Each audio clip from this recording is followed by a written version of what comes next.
예, 오늘 이렇게 7월달을 맞이하고 있습니다.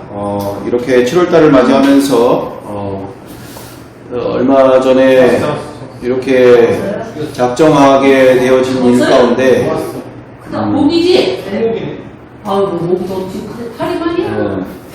작정하게 되어진 일 때문인 건지 어떤지 모르겠는데 하여튼 저에게 있어서는 중대한 작정한 일 가운데서 아시다시피 책을 속히 준비해야 되는 또 해야 되는 일에 이게 책을 하는 데 있어서 누가 그거를 체크하는 것도 아니고 그거를 꾸준하게 봐주는 것도 아니고 이러다 보니까 제 스스로도 자꾸 당장 보이는 일에 자꾸 이렇게 치중하게 되고 그 일 처리하고 나중에 여건 되면 하려고 해도 여러 가지 마음이 제대로 먹어지지가 않고 쉽지가 않은 경향들, 상황들 이런 부분들 때문에 자꾸 뒤로 미뤄지지는 이런 상황들이 있게 되어진 부분이 있었는데 어쨌든 결과적으로는 지금에 와서 보면 일찍이 하던 일보다 지금에서 하는 일들이 너무나 분명하구나, 지금 때가 정확하구나, 어떤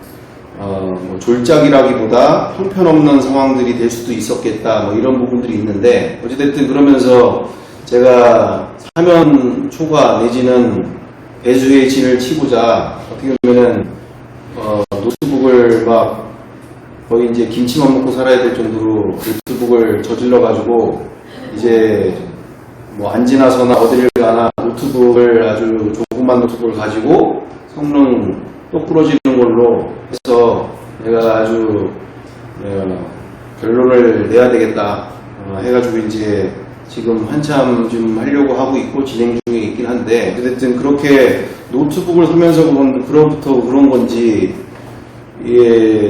지금 상황들이 감기를 동반한 감기 기운과 함께 또 이 속에서 이렇게 막힌 듯한 속막힘 현상, 그리고 이렇게 배부르고 이게 배가 팽창하는 그런 느낌, 가스 차는 느낌, 그리고 잔변들 이런 상황들 이러면서 하여튼 이거 저번에부터 언제야 뭐라고 그러죠? 급체 때부터 계속 쭉 그런 상황들이 좀 되고 있어서 사단의 역사인 건지 아니면 계절 따라 그런 건지 정확하게는 모르겠는데 그런 부분이 있어서 좀 더욱더 기도를 부탁드리면서 이 다음 세대에 대한 이 부분에 있어서 너무나 지금 중대한 각오와 또 시간을 가지고 지금 가고 있는 일이라 함께 기도해 주시면 너무나 감사하겠다라는 뜻을 전합니다. 이 책이 왜 필요한가에 대한 문제에 대해서 누구 하나 제대로 이렇게 물어본 적이 없기 때문에 저도 답변을 한 적이 별로 없고 한데 기존에 우리 다음 세대들에게 있어서 이 책이 왜 필요한가, 기존에 이렇게 믿음이 좋으시고 또 나름대로의 신앙생활을 오래 한 연륜이 있으신 분들 가운데도 그분들의 그 신앙과 믿음이 전수가 안 되는 게 문제가 되는 거예요. 너무나 소수의 분들 가운데 또한 그분들만의 전유물로 되어 있는 개인 신앙의 전유물로 되어 있는 바가 문제는 다음 세대들에게 있어서 그것에 대해서 정확하게 길을 안내해 주면서 그와 같은 분들이 많은 다음 세대들 가운데 일어나야 되는 게 정상적인 일이 되어지는데 지금 대표적인 예로 그게 지금 중간에 막혀버렸다라는 얘기죠.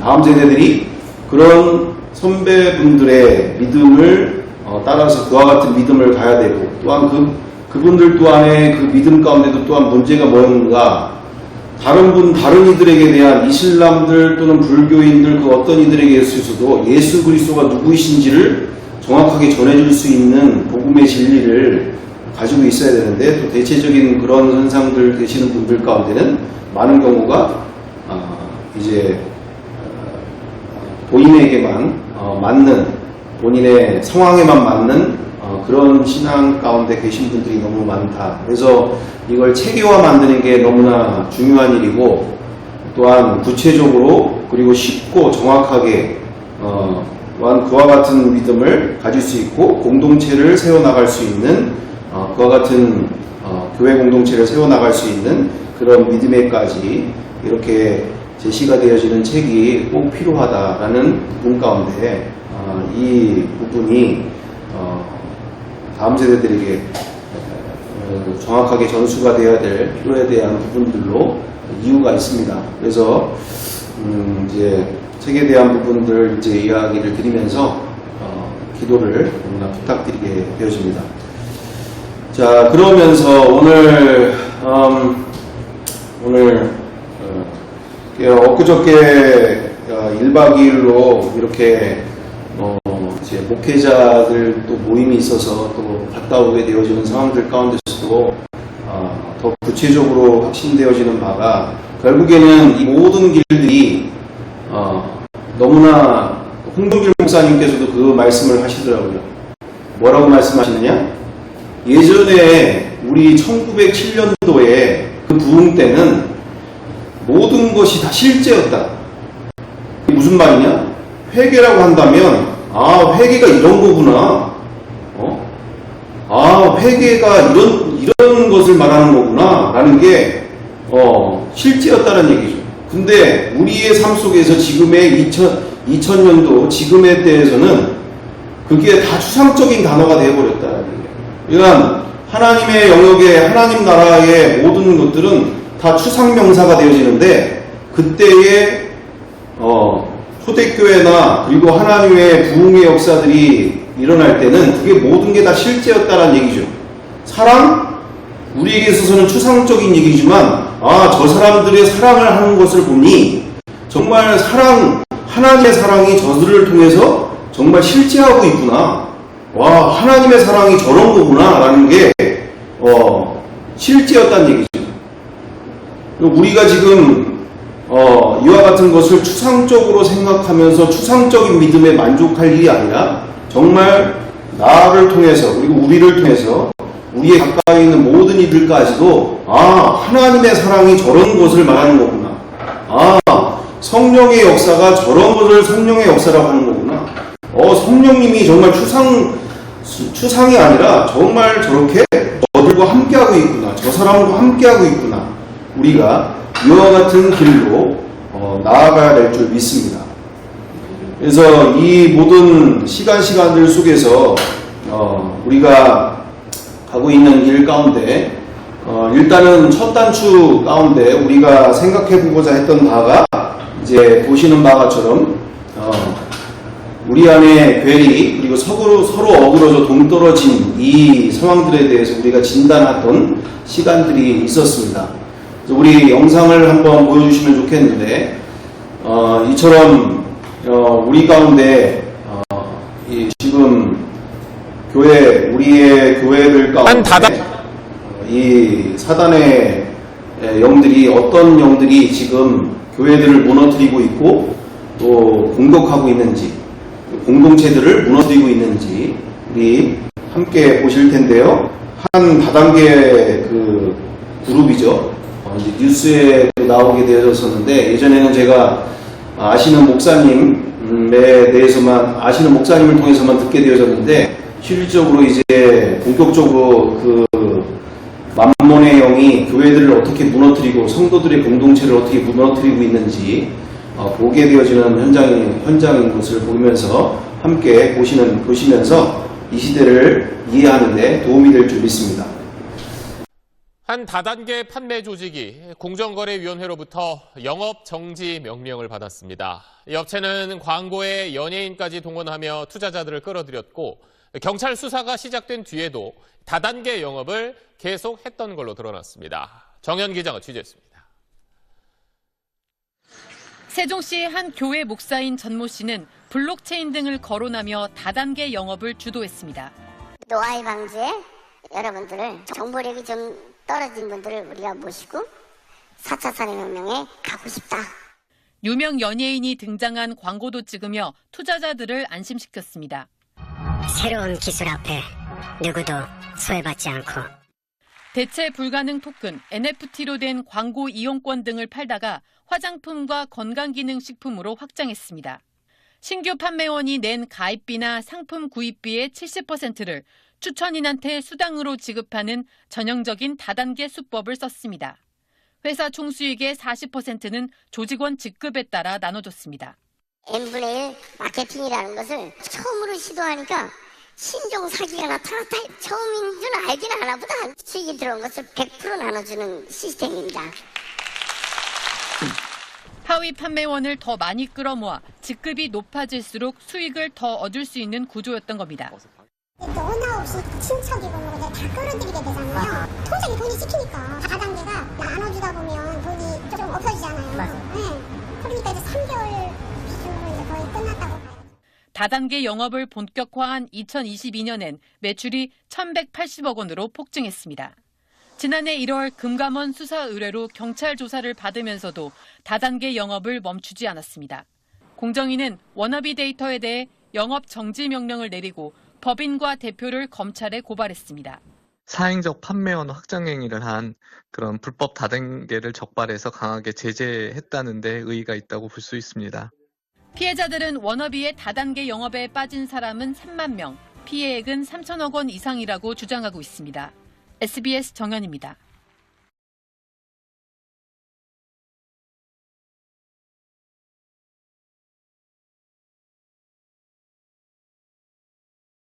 네. 요한계시록 3장 14절부터 20절까지 우리 함께 보겠습니다. 라우디아 교회를 얘기하면 성경에 계시록에 7교회가 나오게 되어지는데 7은 완전수를 말하고 있죠. 교회의 전체의 교회 형태들, 교회를 지칭한다고 해도 과언이 아닌 대표적인 교회들의 형태, 교회들의 그 정체성을 7교회로 우리가 볼 수가 있다라고 볼 수 있습니다. 그래서 이 라우디아 교회를 우리가 보게 되어질 때 지금 한국 교회를 가장 지칭하는 대표적인 가장 한국 교회가 처해 있는 현상이 지금 라우디아 교회와 같은 동일한 현상이 되고 있다라고 볼 수 있죠.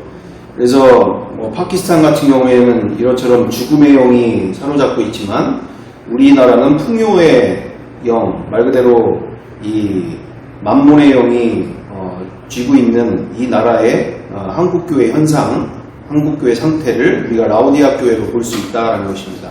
우리 3장 14절부터 20절까지 나와 우리가 우리의 이 나라의 영적 실태와 그리고 우리의 믿음의 현주소가 어디에 있는지를 돌아보면서 함께 우리를 다시금 되새기고 다시 세우는 시간 되기 원합니다. 우리 함께 14절부터 20절까지 함께 읽어보겠습니다. 하나, 둘, 셋. 라우디아 교회의 사자에게 편지하라. 아멘이시오. 충성되고 참된 증인이시오. 하나님의 창조의 근본이신 이가 이르시되 내가 내 행위를 아노니 내가 차지도 아니하고 뜨겁지도 아니하노라. 내가 차든지 뜨겁든지 하기를 원하노라. 내가 이같이 미지근하여 뜨겁지도 아니하고 차지도 아니하니 내 입에서 너를 토하여 버리리라. 내가 말하기를 나는 부자라 부요하여 부족한 것이 없다 하나 내 공고한 것과 가련한 것과 가난한 것과 눈먼 것과 벌거벗은 것을 알지 못하는도다. 내가 너를 권하노니 내게서 불로 연단한 금을 사서 부요하게 하고 흰옷을 사서 입어 벌거벗은 수치를 보이지 않게 하고 안약을 사서 눈에 발라오게 하라. 무릇 내가 사랑하는 자를 책망하여 징계하노니 그러므로 내가 열심을 내라 회개하라. 올지어다 내가 문 밖에 서서 두드리노니 누구든지 내 음성을 듣고 문을 열면 내가 그에게로 들어가 그와 더불어 먹고 그는 나와 더불어 먹으리라. 이기는 그에게는 내가 내 보좌에 함께 앉게 하여 주기를 내가 이기고 아버지 보좌에 함께 앉은 것과 같이 하리라. 귀 있는 자는 성령이 교회에 하시는 말씀을 들을지어다. 아멘. 아멘.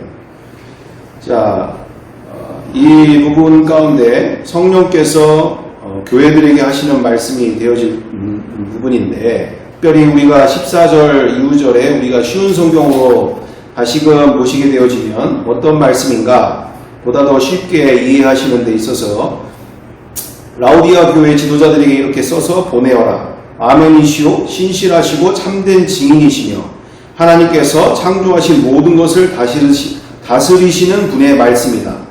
나는 내 행위를 알고 있다. 내가 차지도 않고 덮지도 않으니 차든지 덮든지 어느 한쪽이 되어라. 내가 미지근하여 어느 쪽도 아니니 내가 너를 내 입에서 뱉어내겠다. 내 스스로 부자라고 생각되어 아무 부족함이 없는 것 같이 느껴지겠지만 실제로는 불쌍하고 비참하고 가난하고 눈멀고 벌거벗은 자임을 모르고 있다. 내가 충고한다. 내가 와서 불 속에서 재련된 금을 사거라. 그러면 내가 참된 부자가 될 것이다. 또 흰옷을 사라. 그것으로 너희 벌거벗은 부끄러움을 가릴 수 있을 것이다. 내 눈에 바를 안약을 사라. 참된 것을 볼 수 있을 것이다. 나는 내가 사랑하는 자일수록 가르치고 벌할 것이다. 옳은 일을 하기에 힘쓰며 마음으로 회개하고 바르게 행동하여라. 보아라, 내가 문 앞에 서서 이렇게 두드리고 있다. 만일 누구든지 내 음성을 듣고 문을 열면 내가 그에게로 들어가 그와 함께 먹고 그도 나와 함께 먹을 것이다. 내가 승리한 후 내 아버지의 보좌 곁에 앉은 것처럼 승리하는 자는 내 보좌 곁에 앉게 될 것이다. 귀 있는 자는 성령께서 교회에 하시는 말씀을 잘 들어라. 아멘. 이 라우디아 교회에 대하여서 1차적으로야 터키에 있는 라우디아 교회를 말하게 되겠지만 우리가 이 진리 안에서 이 교회들에게 하시는 성령께서 하시는 말씀 가운데 그 교회가 전체적인 교회 가운데 이 어제나 오늘이나 영원토록 동일하신 예수 그리스도 안에서 그리고 성령님 안에서 동일한 그 교회들의 현상들 가운데 우리의 한국 교회를 통칭하게 되어지는, 어떻게 보면 한국 교회가 가장 당면하고 있는 현실 상황들에 대해서 말씀하시는 부분 가운데 우리가 명확하게 너무나 정확하게 지금의 한국 교회가 당면하고 있는 상태들을 보여주고 있는 부분이다라는 것이죠. 그러니까 첫 번째 가운데 나는 내 행위를 알고 있다. 내가 차지도 않고 덮지도 않고 있으니 차든지 덮든지 한쪽으로 선택해라. 아예 믿음을 버릴 것인지 정말 뜨거우려면 정말 뜨거운 데 있어서 온 마음을 다해야 할 것이다. 여기서 중대한 것에 대해서 내가 너를 그렇게 하지 않게 되어지면 너를 내 입에서 뱉어내 버리겠다. 무서운 말씀이신 거죠. 그러면서 우리 스스로가 부자라고 생각되어져서 아무 부족함이 없는 것 같이 느껴지겠지만 실제로는 불쌍하고 비참하고 가난하고 눈멀고 벌거벗은 것인 것을 알아야 할 것이다. 제가 왜 이것을 보게 되시냐면 정말 여기 지금 오늘 영상을 보시는 바처럼 이 근본적인 문제가 바로 무엇일까요? 여기에 지금 목회자, 제가 그 목사님에게 들었던 말로도 그게 벌써 4개월 전인가 5개월 전쯤이었던 것 같은데, 그때 그 아주 우리 지방의 목사님, 대표하시는 목사님 중에 한 분인데, 그 목사님이 이렇게 오셔서 같이 있는 임원들에게 하시는 그 안타까움을 토로하시는 그 시간 가운데 무슨 얘기를 하셨었냐면, 이러한 다단계 가운데 지금 상주에 있는 작은 전원교회가 그 담임 목회자가 여기에 투자를 하게 되어졌는데 모든 것을 다 얻었다. 거의 10억이 되는 돈을 여기다가 넣게 되어졌다. 그러면서 이거는 너무 심각한 문제가 되고 있고, 또 자기가 알고 있는 대전에 있는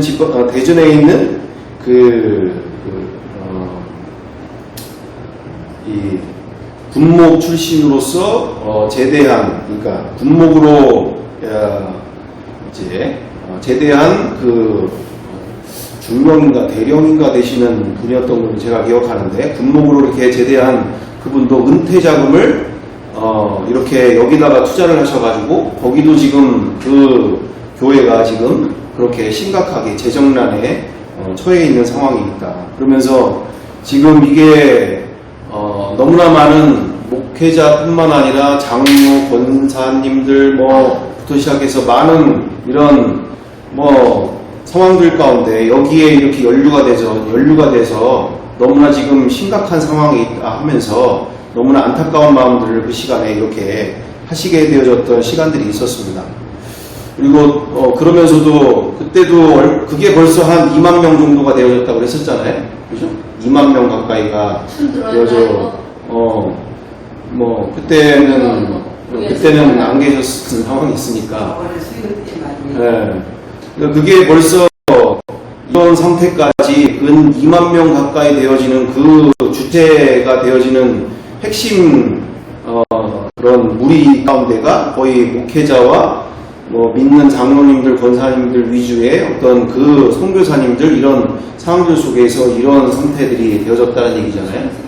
여기 지금 벌써 세종에 거의 마음만 보면 어디 교회까지 다 알 수 있는 상황들까지 지금 나와져 있는데 2만 명이나 되어지는 상황들이 벌어지고 있는데, 여기만이 아니라 제가 또 그 동반자 클럽인가 거기도 2만 명 가까이 되어지는, 또 거기도 목회자들이 중심되어지고 권사님들, 장로님들이 주도가 돼서 그렇게 거기도 한 2만 명이 모여가지고 거기도 또 너무 많이 모이니까 청주 시내 또는 어디 모일 만한 데 없으니 법주사까지 연락해가지고 법주사에서 우리가 좀 모임을 갖고자 하는데 법주사에 자리가 있을 수 있겠냐, 이런 해괴망측한 상태까지 가게 되어지는 상황들, 이런 부분들로 인해서 이렇게 상황들 속에서 우리가 무엇을 보게 되어지냐, 실질적으로 얼마나 우리가 가난한 처지에 놓여져 있는지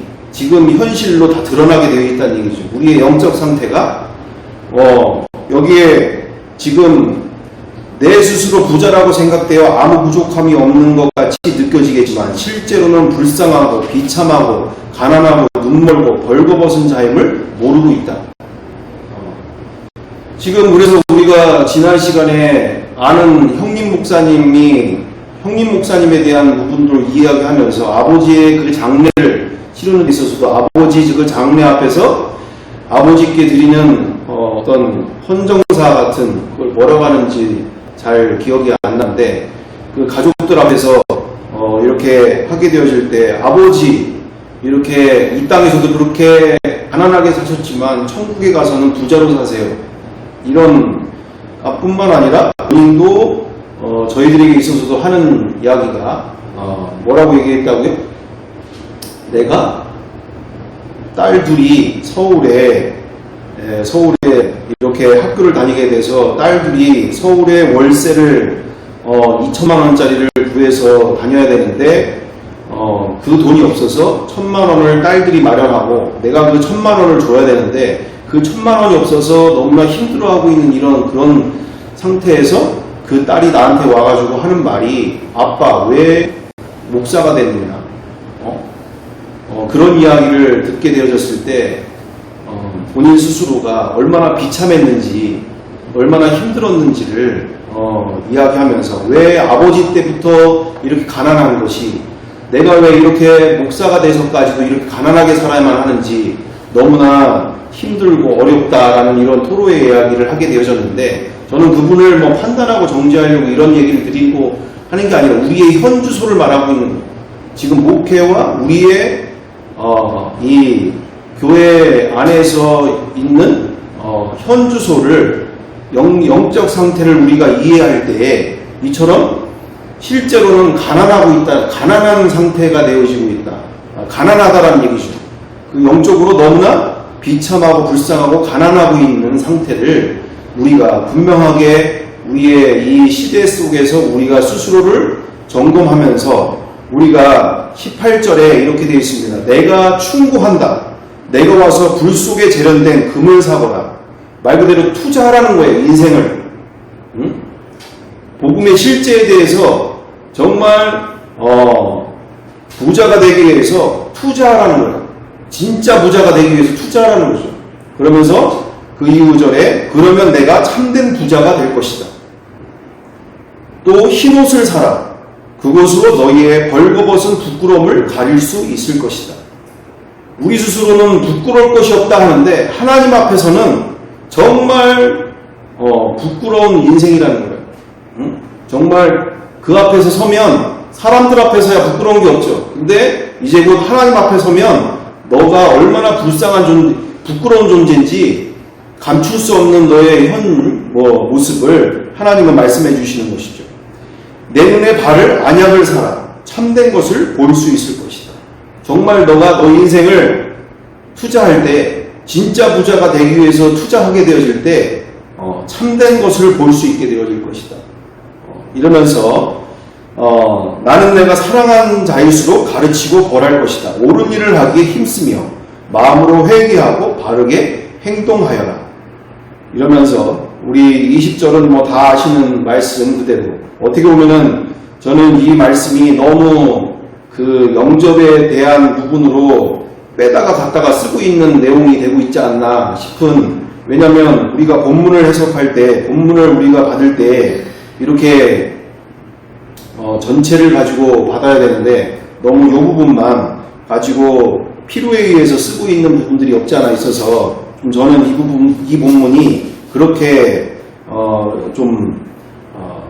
너무 부족한 부분이 있다라고 생각되어지는데, 어쨌든 그럼 21절에 뭐라고 되어 있습니까? 이 전쟁에서 승리하는 자, 이 전쟁에서 이긴 자가 되어질 때 어떠한 인생을 어떠한 삶을 주겠다? 내가 승리한 후 이긴 자가 되면 이것에 대해서 너가 이긴 자가 되면 내 아버지의 보좌 곁에 앉는 것처럼 승리하는 자는 내 보좌 곁에 앉게 될 것이다. 이게 무슨 말입니까, 이게? 네? 내가 신의 반열에 올려주겠다는 얘기예요. 신의 반열에. 내 옆자리에 앉아주겠다는 얘기예요. 무슨 말인지 아시죠? 이 만몬이, 이거 풍요로서 모든 이들이 이렇게 잠식되어지고 본인은 다 부족할 게 없고 본인들은 다 더 이상 이렇게 해가지고 천국 가는 건 줄 알고 있고 천국 갈 거라고 당당하게 믿고 있고, 또는 그러면서 이렇게 모든 부분들에 대해서 더 이상 찾고 구하고 간절함 없는 인생 가운데 살게 되어지는 모든 인생, 모든 상황들의 우리의 크리스찬들 가운데서 너희가 정말로 이 말씀 위에서 너희의 인생을 세워나가고, 우리가 당면되어져 있는, 그리고 내 인생 가운데 지금 당면되어져 있는 이 풍요의 신 여호수아와 여호수아 군대가 그 가나안 땅에 그들이 섬기고 있던 금오스 신, 이 바알 신들, 말 그대로 풍요를 얻으려고 했던 그들처럼 살기 아니, 정말 이 가운데서 이 풍요의 신, 만몬의 신을 너희가 이기고 정복한다면 그리고 나만이 너의 모든 것이 되어진다면 내가 너를 통하여서 승리하는 자로서, 이긴 자로서 인정해주고, 또한 그 다른 어떤 교회, 7교회 중에 그 어떤 약속 가운데서도 이것처럼 엄청난 약속이 없죠. 승리하는 자로서 내 우편에 앉아주겠다. 어마어마한 이 약속의 말씀 가운데서 우리가 22절, 귀 있는 자는 성령께서 교회에 하시는 말씀을 잘 들어라 라고 마지막 말씀 가운데 있게 되어집니다. 그래서 우리가 오늘 이렇게 우리가 계속적으로 함께 하게 되어지는 일들은 바로 참된 부자로 가는 길, 성경이 말하고 있는 부자로 가는 길, 우리는 이 길을 지금 가고 있는 길 아닙니까? 그렇죠? 그래서 세상에서 말하고 있는 부자를 성경에서는 뭐라고 얘기하고 있다고 우리가 그동안 이야기 같이 나누게 됐었던 거죠? 세상에서 말하고 있는 부자를 성경에서는 뭐라고 얘기하고 있습니까? 우리 누가복음 12장 13절부터 21절 우리 함께 보기 원합니다. 누가복음 12장 13절부터 21절 우리 함께 교독해 보겠습니다. 무리 중에 한 사람이 이르되 선생님 내 형을 명하여 유산을 나와 나누게 하소서 하니 14절 읽어주세요. 일세 이 사람아 누가 나를 너희에게 재판하리라. 물건을 나가서 하시고 그들에게 이르시되 삶과 모든 탐심을 물리치라. 사람의 생명이 그 소유에 넉넉한 데 있지 아니하니라 하시고 또 비유로 그들에게 말하여 이르시되 한 부자가 그 밭에 소출이 풍성하매 심중에 생각하여 이르되 내가 곡식 쌓아둘 곳이 없으니 어찌할까 하고 또 이르되 내가 이렇게 하리라. 내 곡간을 헐고 더 크게 짓고 내 모든 곡식과 물건을 거기 쌓아두리라. 또 내가 내 영혼에게 이르되 영혼아 여러 해 쓸 물건을 많이 쌓아두었으니 평안히 쉬고 먹고 마시고 즐거워하자 하리라 하되 하나님은 이르시되 어리석은 자여 오늘 밤에 내 영혼을 도로 찾으리니 그러면 내 준비한 것이 누구의 것이 되겠느냐 하셨으니 나같이 자기를 위하여 재물을 쌓아두고 하나님께 대하여 부유하지 못한 자가 이와 같으니라. 아멘. 한 사람이 와가지고, 아니, 형이 이렇게, 예수님, 형이, 여기 유산이 이렇게 되는데, 형이 저에게 유산을 나누지 않아주고 있습니다.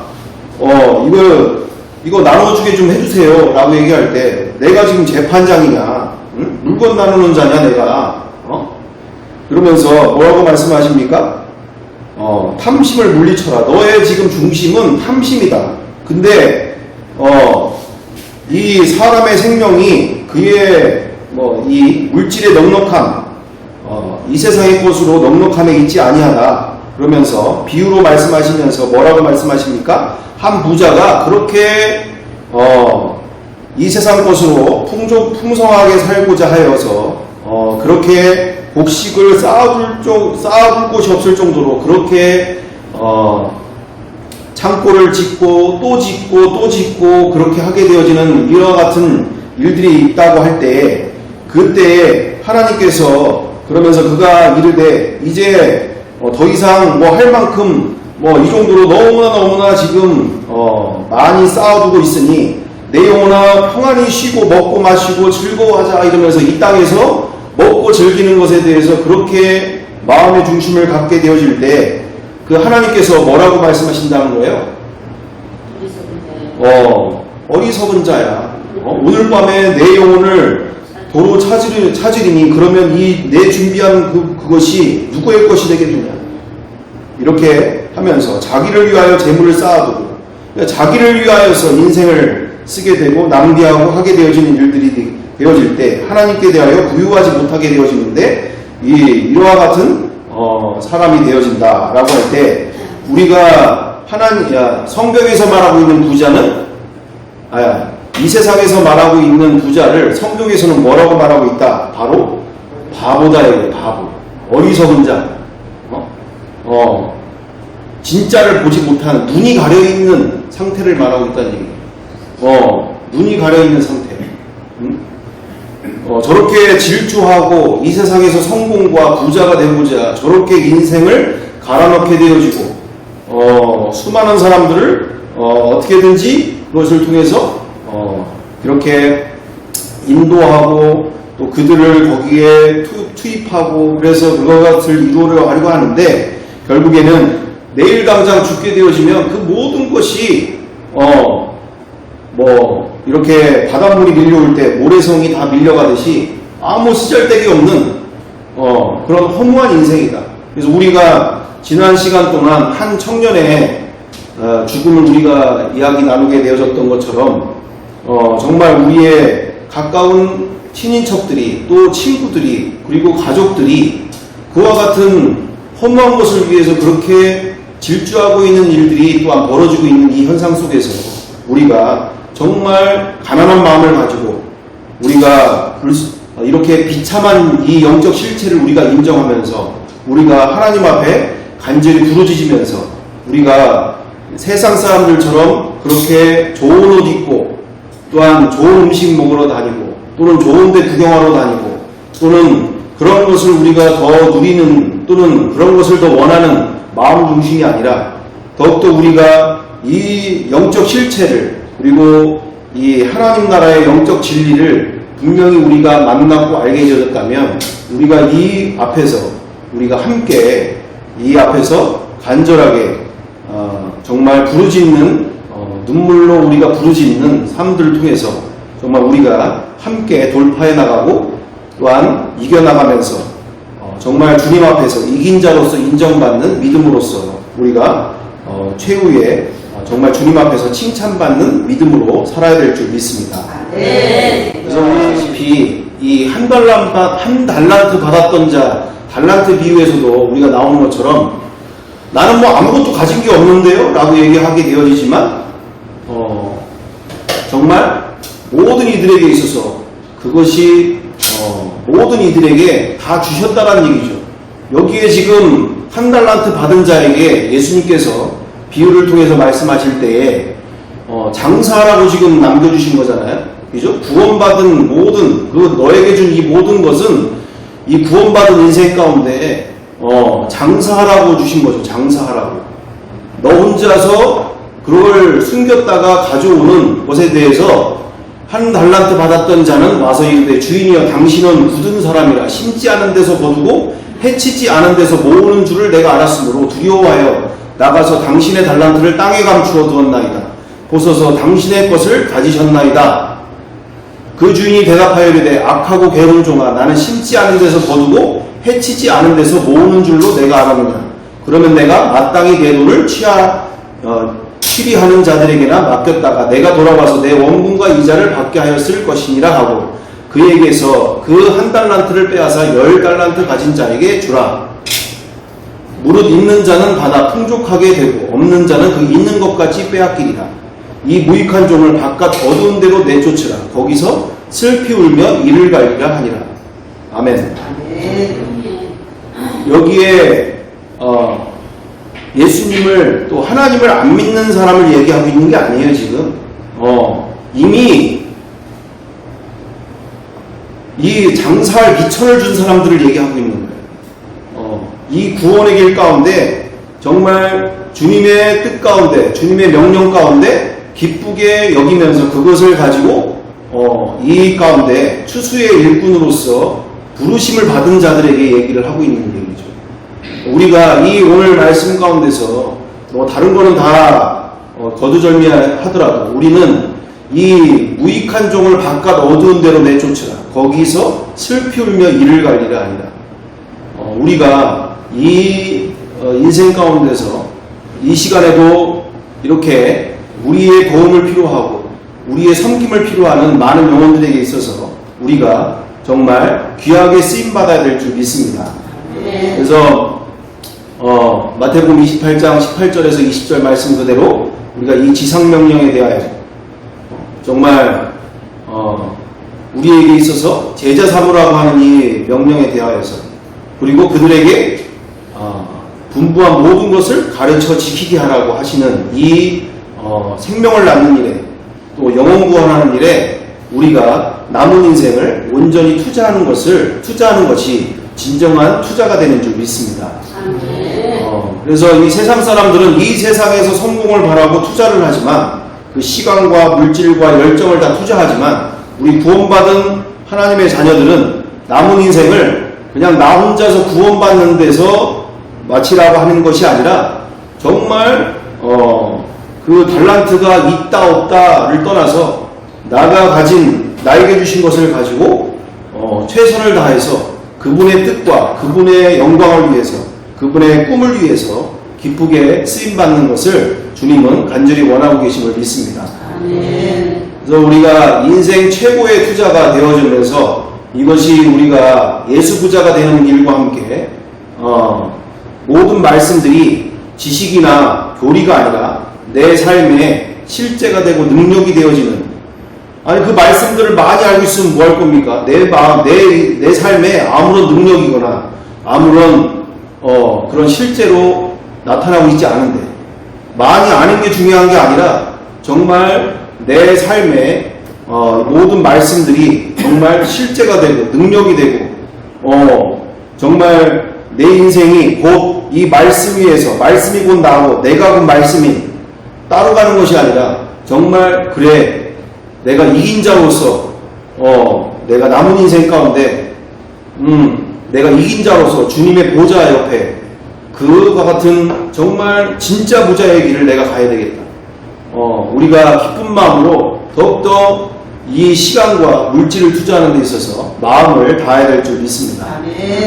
그래서 복음이 지식이나 교리가 아니라 내 삶의 능력이 되고 실제가 되도록 내가 지금 가지고 있는 내가 지금 신앙 연륜이 몇 년인데 내가 지금 나이가 몇인데 이런 거에 의식하지 마시고 정말 자존심도 버리고 사람을 의식하지도 않으면서 내가 가진 모든 시간과 물질과 투자하는 모든 일들 가운데 모르면 모른다 또는 내가 부족한 건 부족하다 또는 내가 어려운 게 이런 게 어려운 게 있다. 그리고 서슴없이 질문하고 토론하고 배우러 다니고 더 끊임없이 더욱더 그것에 대해서 실제가 되어지도록 정말 복음이 내 삶에 예수님이 내 안에 충만하셔서 날마다 부자로서 사는 삶들을 강구하면서 내가 부자로 돼야지 그 어떤 사람들이 앞에서도 내가 기쁘게 그들에게 있어서도 내가 만난 이 예수 내가 만난 이 예수님의 그리스도 되심 메시아 되심 앞에 내가 그 메시아를 만난 이 인생 속에서 내가 누구에게도 기쁘게 전하게 될 줄 믿습니다. 먼저 우리가 예수님을 그리스도로 만나는 게 중요하더라고요. 예수님을 뭐로 만나는 게 중요하다고요? 그리스도. 예, 메시아로 만나는 게 중요하더라고요. 메시아가 무엇을 말하는 게 메시아입니까? 우리 지난 시간 함께 나누면서 예수 그리스도를 주와 우리가 그리스도 메시아로 만난다고 하는데 그것은 종교 중에 하나가 아니라 인간 스스로는 해결할 수 없는 그리고 인간 스스로는 알 수도 없고 해결할 수도 없는 모든 문제 앞에서 상황과 환경을 초월하는 믿음을 주시는 그분과 함께 사는 또 그분과 함께하는 인생을 우리가 만난 것을 바로 예수님을 그리스도로 만났다라고 하는 거죠. 보통의 신앙인들이 어떻습니까? 믿음이 좋은 것 같은데 물질 문제가 딱 오면 또 죽음의 문제가 딱 맞닥뜨리면 또 자녀 문제가 딱 맞닥뜨리면 여지없이 상황과 환경 가운데 눌려지고 포로되어지고 거기에 자유함이 없고 평안이 없고 이거 어떻게 해야 됩니까? 이거 어떻게 해야 돼요? 이거 어떻게 해야 돼요? 이거 꼭 들어주셔야 돼요? 이거 왜 안 들어주세요? 이거 기도하는데 왜 한 달을 기도하고 몇 달을 기도하는데 왜 이거 안 들어주세요? 이것이 아니라 정말 예수님을 메시아로 만난 사람들은 뭐 돈 문제가 오든 뭐 자녀 문제가 오든 뭐 죽음이 오든 뭐 하든 뭐 어떤 병의 문제가 오든 그것이 더 이상 문제가 아닌 거죠. 예수 계신 그곳이 어디나 하늘나라가 된 사람들인 줄 믿습니다. 이미 다 가진 자가 된 줄 믿습니다. 아니 자녀가 죽으면 어때요? 이미 그 안에 예수의 생명이 그 자녀 안에 있으면 어디 간가 이미 죽었어도 천국에 가 있는 거예요. 근데 그 복음이 실제가 안 된 사람들은 신앙인들 속에서도 자녀가 죽으면 신앙을 버리기도 하고 또는 본인도 그렇게 그렇게 자기 그 자녀를 죽게 만든 그 사람을 원망과 미움과 저주 속에서 신앙생활 그렇게 오래 했는데도 용서 못하고 원망하고 이렇게 사는 사람들 많이 있잖아요. 네. 그러니까 또는 남편이 죽게 되어지면 내가 이렇게 주님께 헌신했고 내가 이렇게 봉사했는데 어떻게 내 남편에게 이럴 수 있습니까? 하나님은 없는 거네. 이러면서 신앙을 버리는 일들이 벌어지는 거예요. 또 죽음의 문제뿐만 아니라 또는 물질 문제, 병에 대한 문제 또는 이런 것들이 닥쳐올 때 고난이 딱 올 때 그 믿음의 현주소가 드러나게 되어지는 거잖아요. 평상시는 몰라요. 그 사람이 진짜 예수님을 종교 중에 한 분으로 만난 건지 자기 소원 성취하고 자기 기도응답을 원해서 만난 수많은 종교 중에 하나로 만난 건지 정말 예수님을 메시아로 만난 건지는 그 고난의 자리가 왔어야 그 자리를 만나게 되는 거잖아요. 베드로 죽음의 자리 앞에 딱 섰을 때 십자가에 달리시는 예수님 앞에 자기도 동일하게 예수님과 죽음의 자리로 가야 되는 그 찰나 앞에 자기가 예수님께 고백했던 주는 그리스도시요 살아계신 하나님의 아들이신다라고 하는 그 고백의 현주소, 그 고백의 현주소가 그 믿음의 실체가 드러난 게 바로 죽음 앞에서 자기 실체가 나타난 거잖아요. 그가 진짜 예수님을 메시아로 그리스도로 만난 것은 바로 부활하신 예수님을 만났을 때 그가 죽음을 넘어 이미 이긴 자로서 승리하신 예수님과 함께 승리자로서 이긴 자로서 세상을 다스리며 정복하는 믿음 가운데 사탄도 이제는 그 어떤 것으로도 이제는 무너뜨릴 수 없는 믿음을 갖게 된 줄 믿습니다. 그러므로 우리가 정말 성경 첫 번째부터 끝까지 정확하게 한치의 오차 없이 성경의 매뉴얼대로 우리는 처음부터 분명하게 시작해서 분명하게 가야 될 줄 믿습니다. 왜 우리가 그동안 예수님을 메시아로 만난 분들을 만나기가 어려웠던 건지 보니까 감정과 느낌대로 신앙생활하는 분들이 너무 많은 거예요. 진리대로, 성경대로 예수님을 왜 그들은 어떻게 메시아로 만났는가 보니 부활부터 시작해서 정말 성경이 말하고 있는 회개, 성경이 말하고 있는 성령님을 선물로 받아서 그들 가운데 정말 그 어떤 상황과 환경이 돌아와도 더 이상 그것에 대해서 문제가 되지 않는 그것에 끌려다니지 않는 승리한 인생을 살게 된 줄 믿습니다. 이와 같은 믿음을 사모하면서 정말 우리가 무엇이 됐다라고 생각하기보다 끊임없이 우리가 배운다는 마음으로 또 찾는다는 마음으로 주님을 더 알고자 한다는 마음으로 정말 이분이 누구신지를 알면 그렇게 살으라고 해도 살지 못해요. 그래서 우리 홍정일 목사님도 그 얘기 하시더라는 얘기죠. 한국교회 가장 문제가 뭐라고 생각하십니까? 그러니까 그분이 뭐라고 얘기하신 줄 아세요? 우리 김복수 권사님 그때 계실 때 확인했었었는데 목사가 예수를 안 믿어요. 목사가 예수를 믿어야 돼요. 얘기를 하시더라고요. 그게 무슨 말입니까?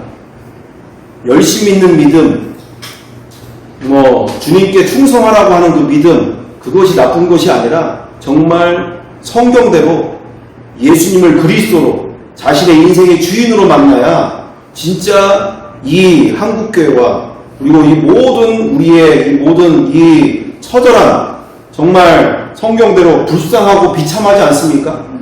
지금 안 믿는 이들에게 저 교회의 모습이 정말 하나님 보시기 앞에 그리고 세상 사람들 앞에 불쌍하고 비참하고 가난하고 눈멀고 벌거벗은 것처럼 보이고 있지 않습니까? 우리가 이와 같은 영적 실체 앞에서 정말 우리가 가난한 마음을 가지고 더욱더 주님을 알기를 진짜 목회자가 알면 선교사가 알면 장로가 알면 권사님들이 알면 우리가 진짜 알았다면 이런 일들이 벌어지겠냐는 얘기죠. 진짜 모르니까 이미 다 가졌는데도 누리지 못하고 사는 상황들이 벌어지니 이런 상황들이 벌어지는 것처럼 우리가 정말 우리의 아픔으로 여기면서 또 우리가 함께 이 방향들로 더욱더 안다라는 생각을 우리가 내려놓고 정말 더욱더 예수님을 알기를 진짜 부자가 되기를 사모하는 마음으로 함께 인생을 이렇게 주식이나 부동산이나 이런 데 투자하고 이런 데다가 시간 낭비할 일이 아니라 우리가 예수님을 더 알기를 하는 데 있어서 우리가 인생을 진짜 투자하는 우리 삶들이 되기를 간절히 바라 원합니다. 함께 기도하겠습니다. 사랑과 은혜가 풍성하신 아버지 하나님, 허무한데 많은 이들이 이렇게 인생을 투자하고 살고 있습니다. 너무나 내일도 주님 오라 하시면 가야 되는 것이 인생인데 정말 영원히 살 것처럼 허무한 데다가 인생을 쏟아부으며 그리고 인생을 낭비하며 정말 주님이 뜻하시고 명령하신 그리고 주님의 꿈과 바람이 어디에 있는지 뜻이 어디에 있는지는 관계없이 자신의 마음과 자신의 육체의 만족을 위하여서 너무나 많은 믿는다고 하는 이들조차도 그렇게 가고 있는 현상들이 이 실태 가운데 있습니다. 주님, 나와 우리 가운데 정말 그들을 위하여 기도하게 하여 주시고 우리 스스로 또한 더욱더 진짜 부자가 되는 길로 가기 위하여 마음을 다할 수 있도록 인도하여 주옵소서.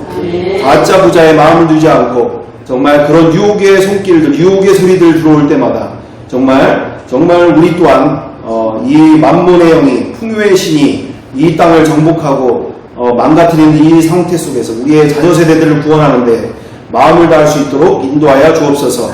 나부터 진짜 부자가 되어져서 우리 자녀들에게 있어서도 우리 가까운 이들에게 있어서도 기쁘게 예수 안에 진짜 부자가 있음을 기쁘게 전할 수 있는 믿음 더욱더 허락하여 주옵소서.